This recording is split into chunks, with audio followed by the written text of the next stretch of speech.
Hello students, this is your part 2 videos of chapter number 1 and all these worksheet question answers are topic wise, so it is easy to understand also. So first fill-ups and first topic is how important are dates.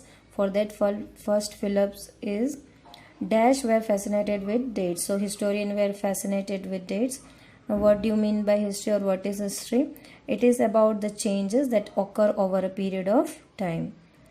The third question is why is it incorrect to fix precise date to process that happen over a period of time? Because we cannot fix one single date on which British rule was established or the movement started, etc. So we cannot fix a precise date on the process that happened over a period of time. Now, why do we associate history with a string of dates? So, there was a time when history was an account of battle and big events. So, in this process, we focus on those events that help us to give shape to the story we are telling. So, we just focus on with a string of dates.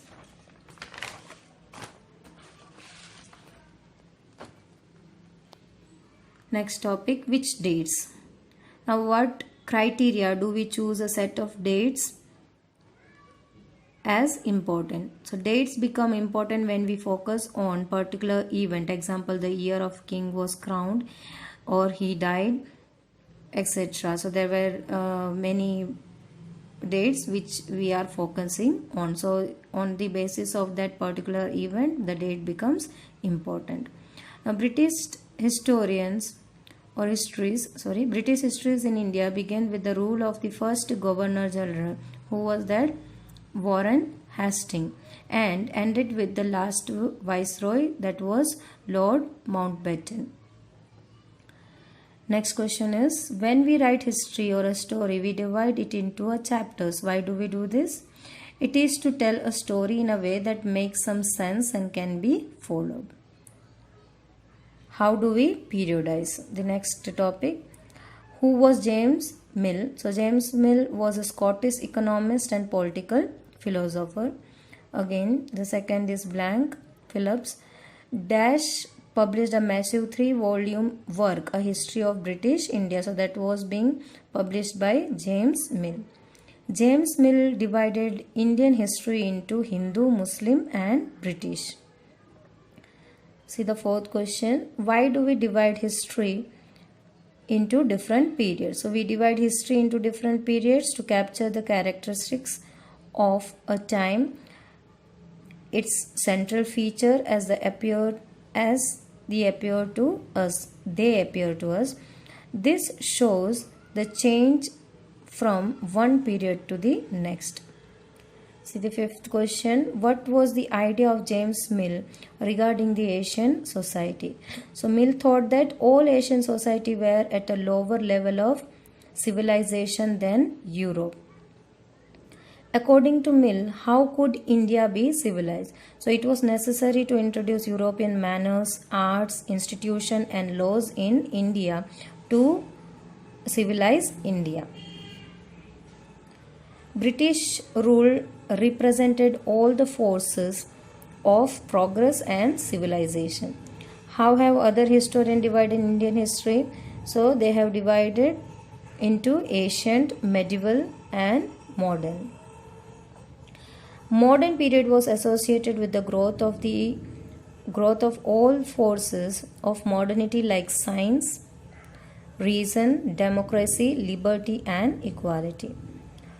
Dash was the term used to describe the society where the features of modern society did not exist. So that is medieval. See the next topic, what is colonial? So which period in Indian history is described as colonial period? So medieval period in Indian history is described as colonial period. Define colonization. So when the subjugation of one country by another leads to these kinds of political, economical, social changes, we refer to the process of colonization. So how do we know about the British administration and all? How they have done or what they have done to establish their control or rule over India. So first topic is administration produce records. So what are official records? Every instructions, plan, policy, decision, agreement, investigation, that are called as official records. So the British believed that the act of writing was important. What made British to take up writing records? Once this was done, things could be properly studied and debated. So above mentioned the official records, what they were writing. So once it was being done, it could be properly studied also, whether it is there any kind of mistake or any kind of improvement is needed, then it could be studied and as well as debated. Now what led to the setting up of record rooms by the Britishers? So the Britishers felt that all important documents and letters needed to be carefully preserved, so it could be read later on in future also. Who are calligraphists? They are, write down they over there, I forgot why. They are specialized in the art of beautiful writing. Surveys become important. The practice of surveying also became common under the colonial administration. Why did the British take survey? British conducted survey to know the country better, for better administration, to consolidate their control and establish their power and authority. Now why did survey become a common practice under the colonial administration in India? The British believed that a country had to be properly known before it could be effectively administered. So because of that, survey became a common practice under the colonial rule in India. Why were the revenue surveys conducted by the British? So the effort was to know the topography, the soil quality, the flora, the fauna, the local histories and the cropping pattern, etc., to administer the region in better way. Census operations were held every 10 years. Now what types of surveys were conducted by the colonial administration in India? So botanical survey, zoological, archaeological, anthropological and forest survey. These are the different kind of survey that was being conducted by colonial group. What official records do not tell us? What do the official record tell us? Official record tell us what the official thought, what they were interested in and what they wished to preserve for posterity.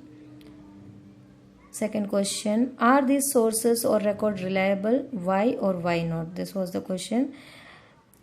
We can say no, because these records do not always help us to understand what other people in the country felt and what they behind their actions. As the above answer is also a part of this answer, you can say in other way, because that was the records what they are interested in and what they wish to write or preserve.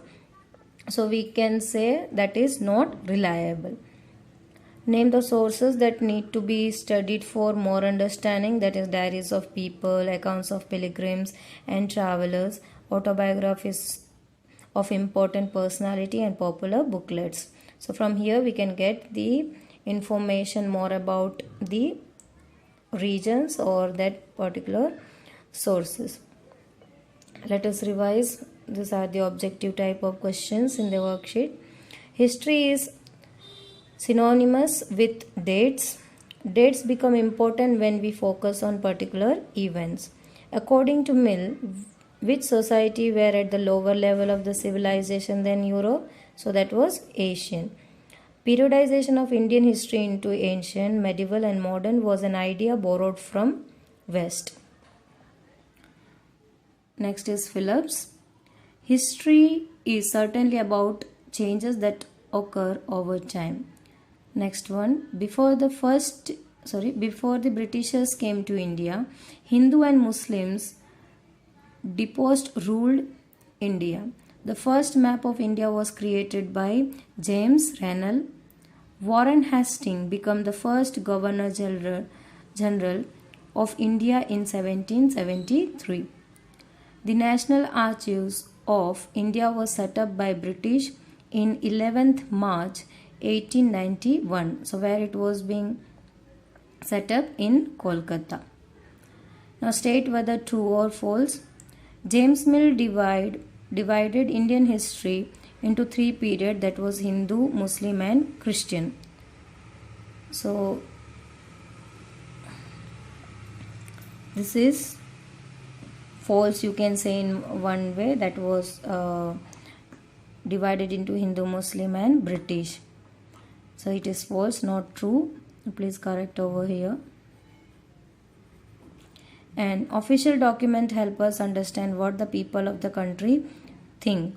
So that is false again. The British thought surveys were important for effective administration. So that is true. So your part 2 video first chapter completed. Revision portion. Complete your worksheet. That is your homework. Thank you.